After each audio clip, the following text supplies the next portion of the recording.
This podcast is sponsored by nobody.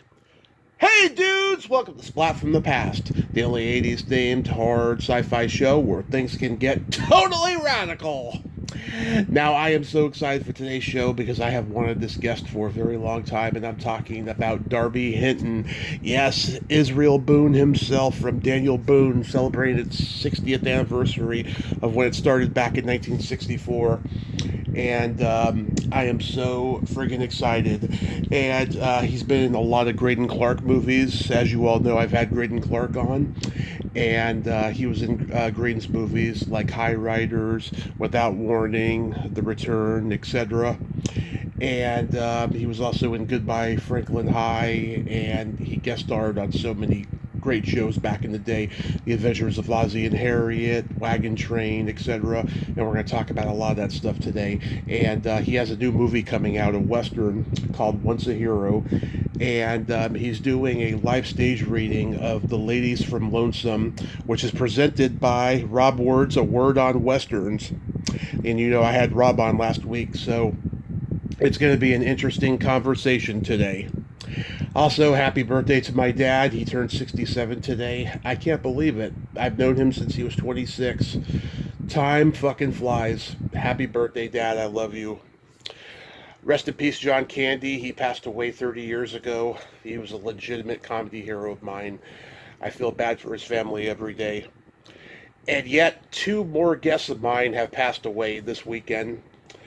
Rest in peace, Mark Dodson, the voice of Salacious Crumb in Return of the Jedi. He did voices for Gremlins as well.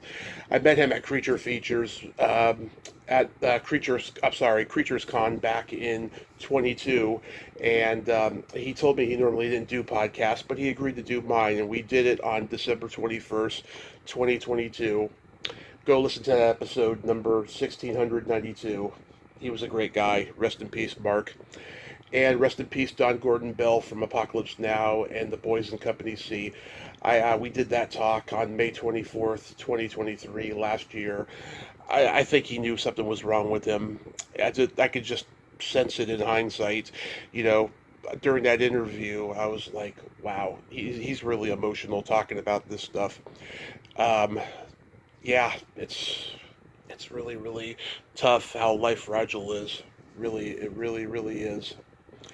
So yeah, here is my interview with Darby Hinton. Hey Darby, welcome to the show, sir. How are you today? I'm doing excellent. How you doing, Tommy? I am just fantastic, and I can't tell you how honored I am that you came on today. Thank you so much, sir. Oh, well, you are welcome. So let's start with this new movie, Once a Hero. It's a Western, which is rare nowadays, and you certainly got experience in that genre. How did this role come to you? I have worked for the writer before in a movie called Bill Tillman and the Outlaws.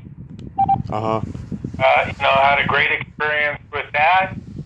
And then, I kind of brought my friend Johnny Crawford onto that one, who unfortunately at the time was suffering from his dementia. And writer saw that, and I believe it was the writer's grandfather, but one of his family members started suffering from it. So he started to think about writing a script that was kind of about that. And he gave me a copy of it, and I loved it, and that's how I got involved with it. So it's a Western movie about dementia? Yeah, it's a Western, yes. And the lead character is suffering from dementia and PTS, too, both of them. That is interesting because you know they've been saying for many years in a western you can tell any story at all, and wow, I mean that's pretty original. I mean most people, you know, when they tell dementia stories, it's usually set in modern day. It's usually a story that the whole world can relate to. But wow, a western, that's pretty interesting and pretty bold. And actually we are having the premiere of it actually April 13th in Roanoke, Virginia. And we're having it at a wonderful organization's facilities, their equestrian center, which is Healing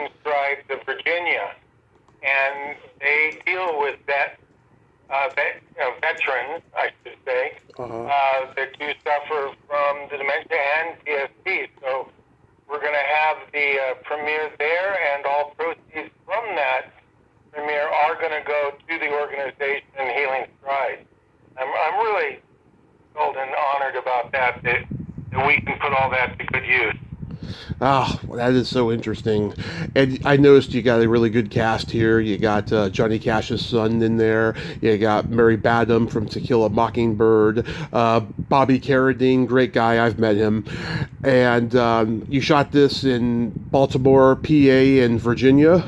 Absolutely, and let's not forget the lovely Rebecca Holden from Knight Rider. Right. Too, and yeah, we got to shoot it in some wonderful country back there with some great sets, and I haven't seen it. I'm very much looking forward to it. I hope it's a good film and does a lot of good. Yeah, was it shot pre-pandemic or post? Sorry, pre. It was pre-pandemic. Oh, no. It shot after. We just shot it last year. They had a pretty good turnaround on this one. Oh, got it. I see. And does anybody know where it's going to be available once it officially comes out? No. I mean, these days, I'm quite happy to say I have nothing to do with that, because it's a crazy atmosphere out there for how to get your content out. Yeah, it is really crazy for sure. Then you mentioned in email that you have a live stage reading coming up on Tuesday, March 12th at the Audrey in Los Angeles called The Ladies from Lonesome, sponsored by A Word on Westerns. I just had Rob on last week, and great. He's a great guy. We just had a fun rehearsal yesterday, as a matter of fact. Yeah. First all get together. It's lovely Stephanie Powers. I mean, I've just loved her in so many things for so many years, and just everybody else, Bruce Davidson, and a lot of good friends. Bobby's in that too. And actually, I'm this weekend filming another movie with Bobby. That's called Killer Cowboy, and I'm going over for some lassoing lessons from Bobby later today. Oh, wow. That's cool. Yeah, wow. And is this your first ever stage reading? Well, no, I mean, we get to do fun radio shows. It's like, I love doing the Mid-South Nostalgia Festival down in, well, they used to call it the Memphis Film Festival. It's actually across the river in Mississippi.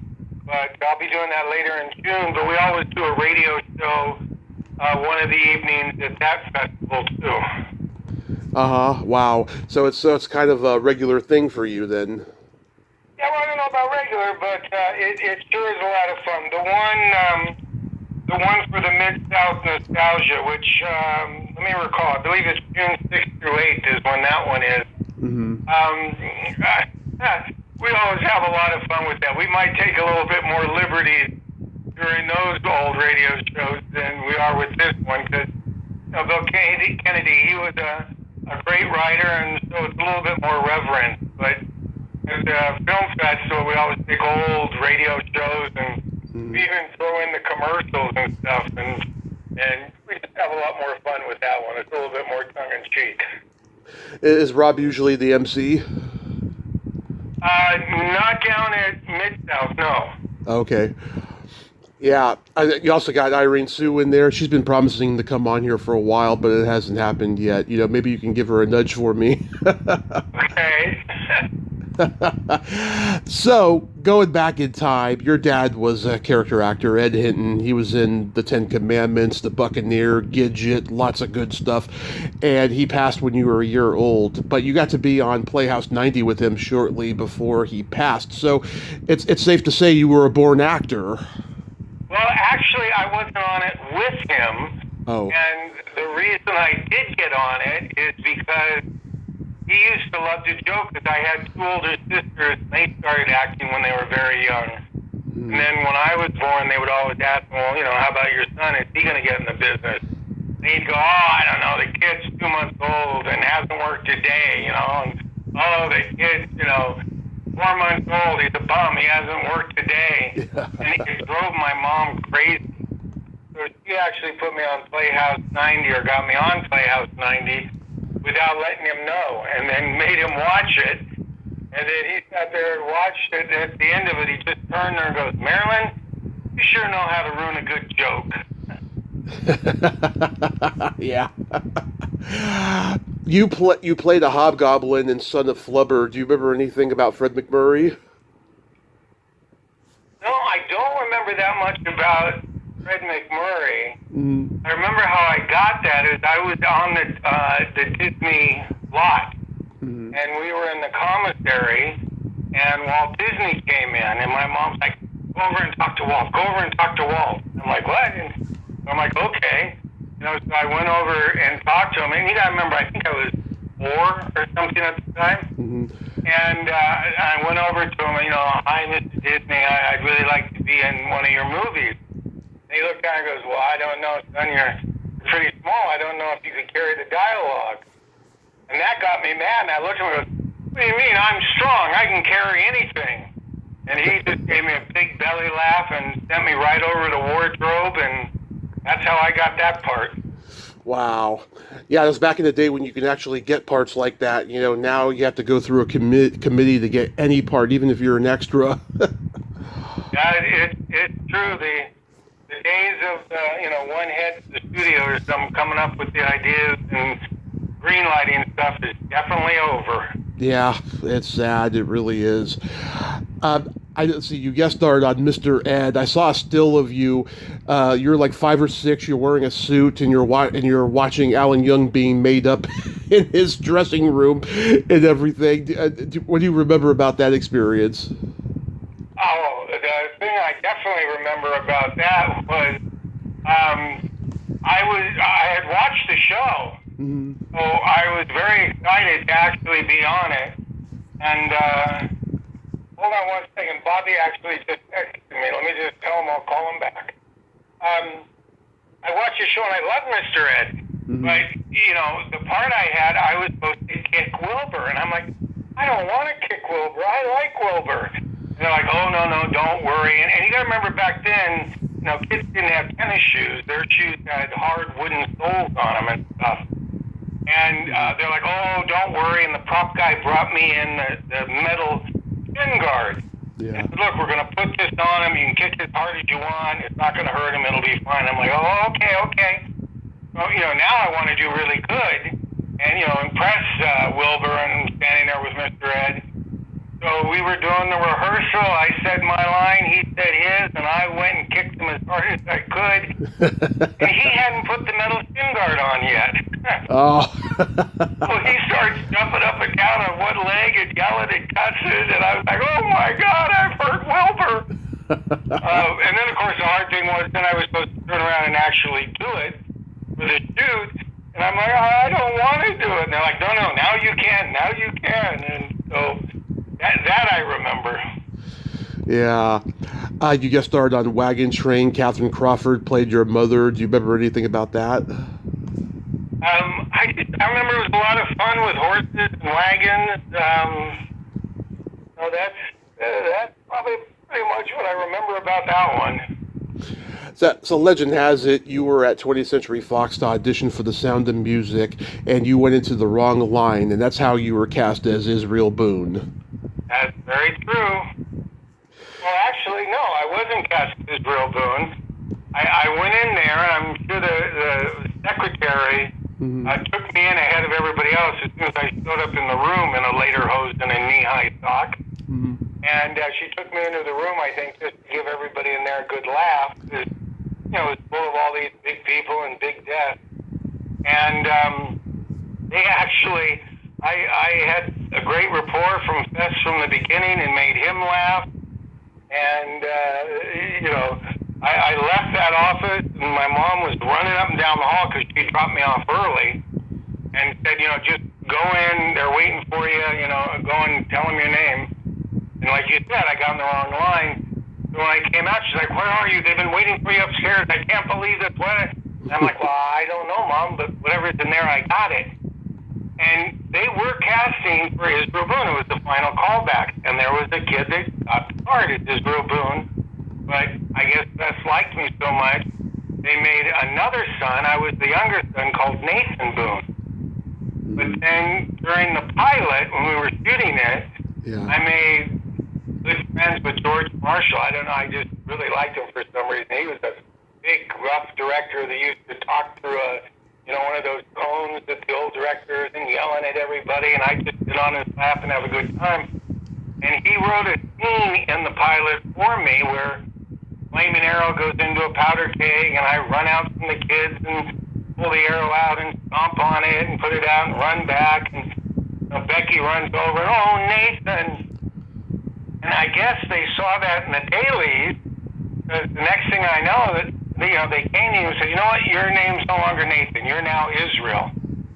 I guess they said, well, if that kid can do all that, let's just have him. So in the middle of the pilot, I got changed to Israel, and the poor other kid, he kind of just turned into a neighbor friend. But if you look at the pilot episode in the final scene when Daniel's walking out of the fort with his family, look, he's walking out with two boys on either side. Yeah, George Marshall. I mean, he directed some Martin and Lewis movies, and I heard Jerry Lewis say in an interview once, when George Marshall told you to do something, you did it. There was no questioning it. Yeah, like I said, he was one of that old time. Yes, very gruff, very you do it, and I guess they were so thrilled to have him do the pilot that he got paid to shoot, I don't know what number it was, of episodes for every year the show ran. And again, you guys were at 20th Century Fox, so did you see like the casts of Lost in Space and Batman and Green Hornet and all that? Well, I was going to school. I'd be in the schoolhouse when I wasn't on the set with Angela Cartwright and Billy Mooney from Lost in Space. And I used to love to sneak over to the Green Hornet set and watch this guy and his fighting moves that were like so fast and so quick. And the director would say, hey, you got to slow it down. It's so fast you can't see it. The camera can't pick it up. He was like, no, I don't slow that down. You slow the camera down. And of course, that was Bruce Lee. Were you ever in class with Stefan Arngrim? Oh, absolutely. Yeah. Stefan Arngrim. I mean, any of the kids that worked for Fox during that 6 years that I was there, I was in the schoolhouse with them. And not just kids, Christine Farrar, who, married DeLorean and everything else. I think yeah. She was the last one under contract to Fox, but, she was in the schoolhouse, too. Oh, yeah, she became the Weight Watchers girl in the 80s. Yep. Yeah, wow. Yeah, it was a small community back then. There was no internet. Everybody knew each other. Yeah. Those were the days. And Fess Parker, he became like a dad to you? Oh, yeah, we stayed very close all the way up to the very end. Yeah. Barney Rosenzweig was a producer on it near the end, and he later created Cagney and Lacey. What was he like as a young producer? Well, he was great, and we started off with Arnold Rosenberg. Anyway, he came in as the young one, and I remember people were like, oh, who's this young guy coming in doing things? But, between he and Fess, that's really how Boone kind of took on a lot of the social issues that we did at the time. Yeah. Not anybody getting hit over the head with it, but, they just worked it into the script and did it. When we hired Rosie Greer, he was the first actor of color to be signed to a TV series. And Western, for that matter. I don't think there was any other black people on Westerns at that time. Yeah. There wasn't any on a series at that time. So, Barney was great. I got to reconnect with him when we were up at Fess's Winery for the 50th anniversary of Daniel Boone. Wow. Are there any favorite episodes that stand out? I had to put that in my book. I get asked that question all the time. Yeah. And it's hard because, some of them were the people I got to work with, others were the animals I got to work with, and some were, the props and things. So, yeah, in the book I put down my 4 favorite episodes and why I liked them. Nice. Yeah, you guest starred on The Adventures of Ozzie and Harriet. Anything stand out about that? Again, it was watching, and then I got to do, so that was a lot of fun. Yeah, I heard Harriet Nelson had a mouth on her. Did you witness any of that? No, I don't remember any of that. Yeah. And Tracy Stratford was the little girl in that episode. She's the little girl with the talking Tina doll in the Twilight Zone episode. Yeah, and well, listen, let's not forget the Big Valley. I mean, I put a picture of my book of it because I got a kiss right on the lips from Barbara Stanwyck, who was great, and then, my goodness, even though I was probably only about 6 or 7 at the time, probably or close to 6, but a young Linda Evans, oh my goodness, was she a beauty. Oh yeah, she was gorgeous. 6 years old, I recognized that. Yeah. How about Hawaii Five-0? Oh, well, that was fun. And then it's always great to go over to Hawaii and do things. I got to do a Magnum over in Hawaii with my buddy Tom Selleck, friend before he even got to the show. And then just 2 years ago now, last year, maybe 2 years ago, I went back and did the new Magnum. So it was kind of interesting doing the same show with a 40-year gap between it. Yeah, and a different guy, too. Yeah, absolutely. How did you come to meet Greydon Clark and start working in his movies? He actually, it's funny, I was just going to call Greydon today. Greydon actually wanted me for one of the movies he was doing, and one of the other producers was like, well, no, I really need, and I was directed to it, and I really need to use this other kid because we're thinking of doing him and he has a singing career and everything else. So he couldn't use me for that. But the next thing he did, he used me in, and then we just had a great friendship and a great working relationship. And I believe I ended up doing about 8 or 9 of his movies. Yeah, let's see. I love High Riders. I don't know if you remember Carl LeBeau. He played Freddie the Biker. Absolutely. Yeah, I had him on before he passed, and he told me he loved working with you and Ferrer and Meeker. He said it was just one of the biggest thrills of his early career. Now, see, I didn't even know he passed. I'm sorry to hear it. Yeah, 2 years ago, he passed away of cancer, and that guy had a long, hard struggle. Once that movie was over, he went back to Texas, and he met Sam Kinison, became a stand-up, and became his opening act until his passing and stuff. Yeah, and he went through a lot. But he was a great guy, and I read that you came up with that kiss during the bear hug fight scene with Hampton. Yeah, I always try to put some kind of a twist on it. You don't want to keep doing the same old thing. Yeah, was he completely caught off guard by that kiss? Yeah, absolutely. Which is what he was supposed to be. Because he was a big guy, and it's just like, wow. I don't know. I would have been fearful to do something like that, even if it's for film. Wow.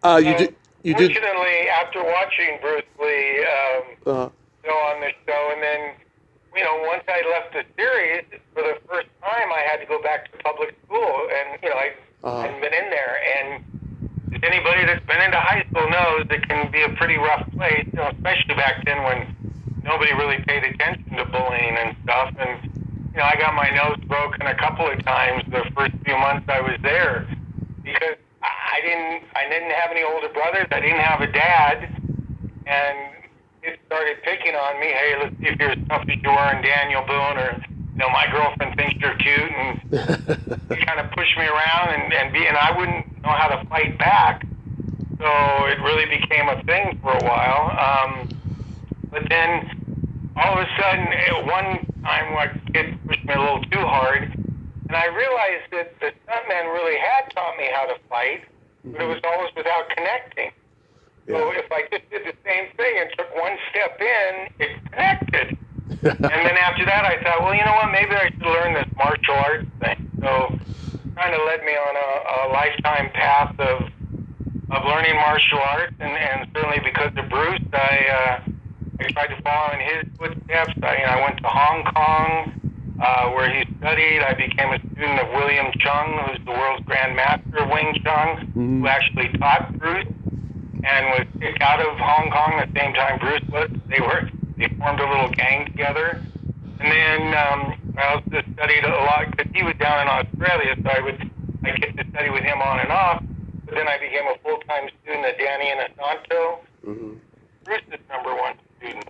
So I kind of felt I could handle myself. Jack Palance was in a couple of the Greydon Clark movies. You were in Angel's Brigade and Without Warning. What was he like? Because I heard he could be tough. Jack gave me oh man, I remember that. I came off, I went to college on a ship that, went around the world and you studied the different cultures and everything. Actually going to them and learning from their teachers. So I was away doing that for a long time. Came back, Greydon asked me if I wanted to do a movie. It was called Seventh from Heaven, or it came out Angel's Brigade. Yeah. But, one of the first scenes I had on that was the scene with Jack. And like I said, I was a little nervous. I hadn't been on a set for a while. And I saw him sitting in his chair going over the script. And then as soon as he kind of took a pause, I walked over and, hello, Mr. Palance, I'm in the next scene with you and stuff. Would you like to go over the script dialogue? He just slowly turned and looked at me and goes, no, and then turned back. Like, flabbergasted. I've been working my whole life, and that was the first time I ever had an actor tell me he didn't want to go over the line. And I was like, oh my God. And then, we did the whole scene in the car, and that's the reason I wanted to go over it was the scene traveling in the car. So it was just a ton of dialogue. And we did it, and we drove around, and then when we finished the scene and we turned to drive back to the set, he looked at me and goes, your dad was really a great guy. I really enjoyed him and your mom and I'm like, what? And they were really good friends, I guess, my dad and him. So what I figured out later was that was just his character. He was supposed to be the drug lord, and I was one of his pushers, and he wanted to keep that intimidation on me. So that was quite the lesson. Yeah, a lot of those old school actors. I mean, they were man's men. They were tough guys. Yep, and they stayed in the part. My godfather, I had 2 godfathers. One was Win Rockefeller, and the other was Charles Heston. Wow. Chuck, Lydia used to say, how do you be living with Moses? He would always stay in character and even bring that home and be that way. So, I kind of listened to Laurence Olivier because he would joke and laugh with the stage hands behind the curtain and then walk right out and do a great, experience on it and stuff. So I kind of was always lighthearted, joking and laughing on the set, but when they hired me for Texas Rising, and I'd been out of the country for a while and stuff, they flew me down. It was a very big production, and I'm drawing a blank on his name. The lead of that was of which movie? Texas Rising. It was a mini-series. Oh, Bill Paxton? Bill Paxton, yes. Yeah. Bill Paxton, who I had met once in an elevator. And, we talked for about 2 minutes going down in the elevator. But I'm like, okay, I'm playing Paxton's rival. I'm the, first president of Texas, and he's trying to be president, and that's it. As soon as I get on this everything, I'm going to be his, I'm going to be that character, and I'm going to just be the gruff, and, consider him the old drunk and all that. Yeah. And they flew me down. We shot it in Durango, Mexico, and first day I, go into wardrobe, and I'm in the trailers, trying everything on, and they're like, here, let's take some Polaroids. That was when it was. There was not iPhones back. So we'll take some Polaroids, we'll run them down to the set and see if the director approves. And I'm like, well, I'll go down to the set and show them. They go, oh, it's a long ways down there. I said, not doing anything else today. Let me go down. So I do, and we were down by the river, so it was a little bit of a hike, but that's fine. And I get down there, it's a beautiful set, and they got the fog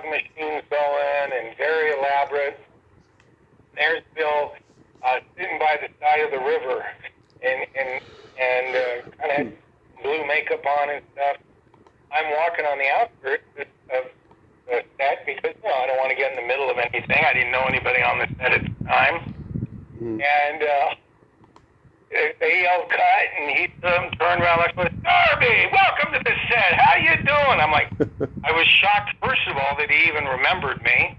And then he walks over to me wearing nothing but blue paint and a smile. I'm like, hello? And he's talking to me, he goes, yeah, I know. They can't do anything for me from the waist down, but you got to be authentic, right? And I'm like, yeah, sure, of course. I'm really trying to stay eye to eye, contact, looking at him. And then he goes, yeah, and they weren't circumcised back then either, so I had to have the makeup department give me some spirit gum so that I could, put the end together so it looked like I wasn't circumcised. Well, now you gotta look, right? Yeah. But that's, like I said, that was the kind of actor Bill was. He had told me when we were on the set, he said, now, I came down a couple months early and we're talking to people, and now the way that they say your name is burn it, just like you take a piece of paper and burn it. I'm like, okay, Bill, that's what I'll do. Yeah, I really love Without Warning. It's like Friday the 13th with a little bit of Predator. Ironically, Kevin Peter Hall was the Predator in both this movie and Predator. What was it like working with the young David Caruso? Actually, I didn't get to be on the set with him. Oh, okay. That was one of the ones that Greydon said, look, Darby, I really want you in this movie. It's not a big part. You're going to die pretty, right off the bat. But he said, but that's what I want. I want everybody to think that you're going to be like the star of this and carry the movie, and then you get killed, and so after that they won't know who's going to get killed and who isn't. So that was fun. It's like when you play one of the boyfriends in The Return, which I think was the next movie. Yeah. Yep. Yeah, that's actually my favorite of Greydon's, but when I interviewed him, I chose not to bring it up because I had read that he disliked it. But I love how, you guys squirt Jan Michael Vincent in the face with the carburetor when he opens it up. When he opens up. And working with Sybil. Yeah. I remember that one. I had broken my leg. I was in a cast for 9 months. I had just gotten out of the cast. And Greydon's like, okay, well, I need you to, run down this alley or this, street, and then you grab her and you tackle her to the ground, and I think it was raining, too, so it was wet, and it was night, too, so it was 3 in the morning, and all I was trying to think of is, okay, how am I going to run and not limp? But then, right before we went, she turned and goes, we really shouldn't do this. This should really be stunt people. I'm like, look, don't worry, I promise. When I grab you, I'll turn, and you'll just land on top of me. I'll hit the ground, and, you'll be on top and stuff. So that's kind of what I remember about that. That and the fact that Jan was not the easiest person to work with. Yeah. The movie has become a Creature Features classic. It gets played on Creature Feature shows all the time now. Wacko, I haven't seen it in a while, but you played a cop. Did you work with Andrew Dice Clay? No, I didn't get to work with him, but I do remember we were shooting at the VA Center, and I was a cop and in full cop uniform and everything. And during the lunch break, I wandered away from the set, and I went into the commissary at the VA Center. And it was just interesting going in costume, how the way everybody looks and reacts as a policeman. And, they think you are, and, you either get a thumbs up or, oh, I'm scared of you. But then I had one guy chase me down. He goes, hey, you got to do something about this. I'm like, oh, dude, what? And he's like, that car that's parked out there, it shouldn't be parked out there. I got to take it. You got to give him a ticket. I'm like, oh, yeah, I don't give out parking tickets. And he was very upset with me that I wouldn't go and take the car. Yeah, I think that Goodbye Franklin High is a very underrated teen movie. How was that experience? Did you play much baseball growing up? No, I was always working. I never got to do that. As a matter of fact, I played the catcher in that, and after we were shooting the first scenes where I was the catcher and stuff, one of the guys ran over and goes, you might want to back off the plate a little bit. They're swinging that bat pretty close to your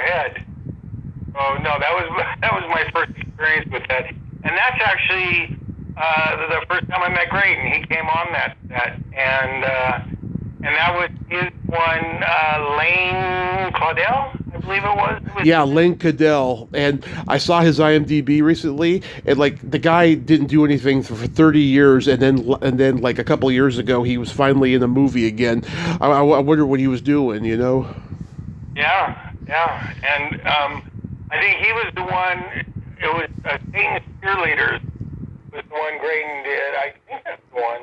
Yeah, one of the He cheerleader wanted movies. Lane instead of, that's when he wanted me for, and no, I got to try this Lane Claudel guy. I really need to shoot him. So. Oh, irony of irony. Yeah, and Dusenberry's in it. She's gorgeous. Julie Adams from The Creature from the Black Lagoon. I met her before she passed. Very nice lady. How about Making Firecracker? It's funny you say that, because I had met her at an autograph show, and I forgot that we had worked together. I just said something. Yeah. How about Making Firecracker?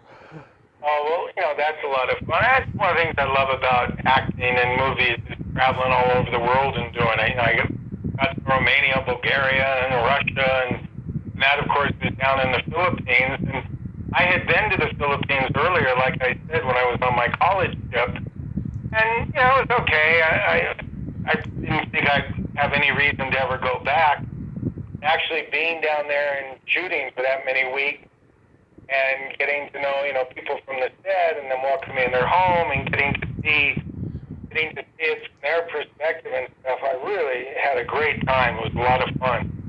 Even though at the time, every day at about 3:15, we had to take a break and all go inside because there was a bomb that was going to go off somewhere. Yeah. And it was Marcos was still in power, and he would set off a bomb to say that, hey, look, I still need to have martial law and complete control because there are people out there setting off bombs. But according to people that live there, he was kind of the one doing it. Yeah.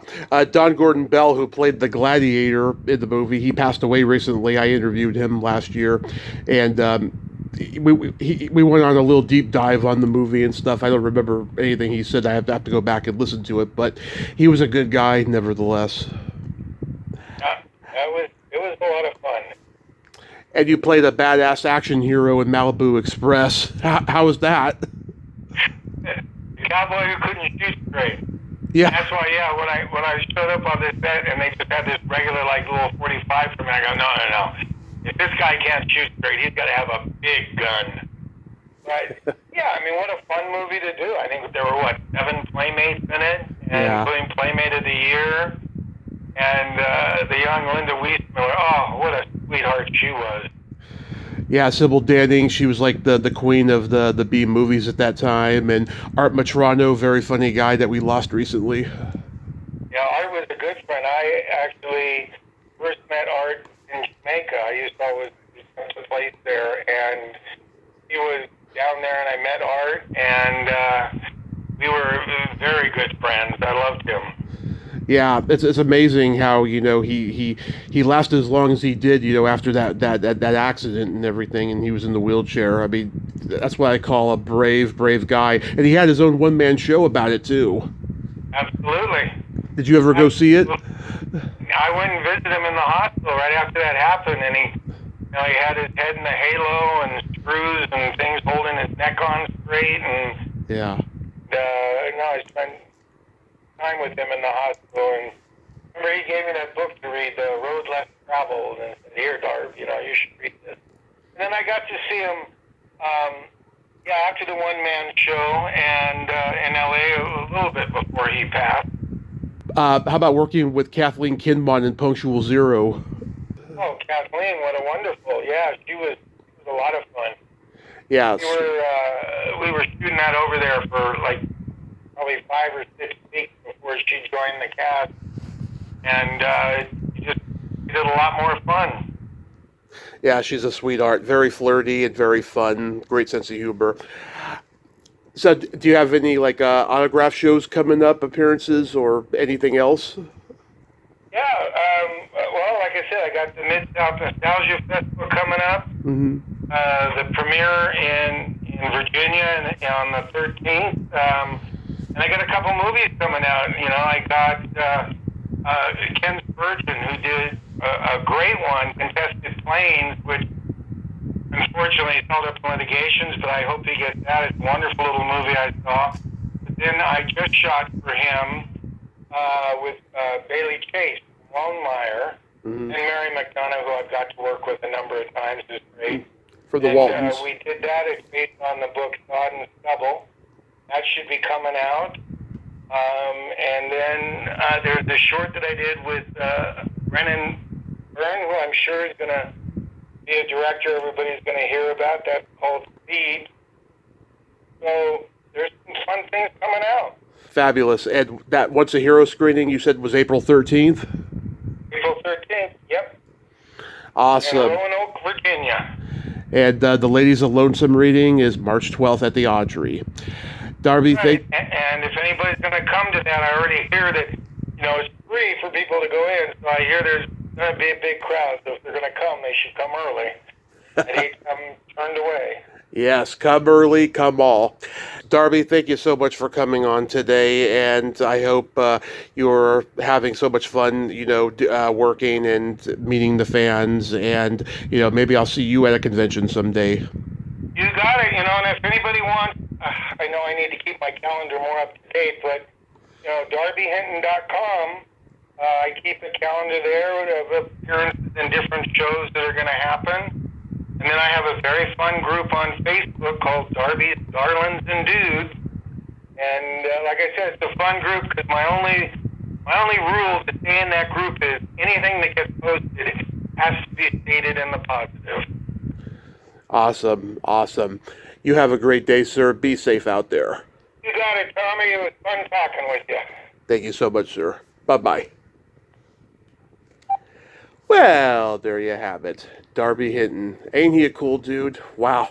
He is intense, and he's got great stories there. All that stuff about Greydon's movies was fabulous. I enjoyed hearing all of that.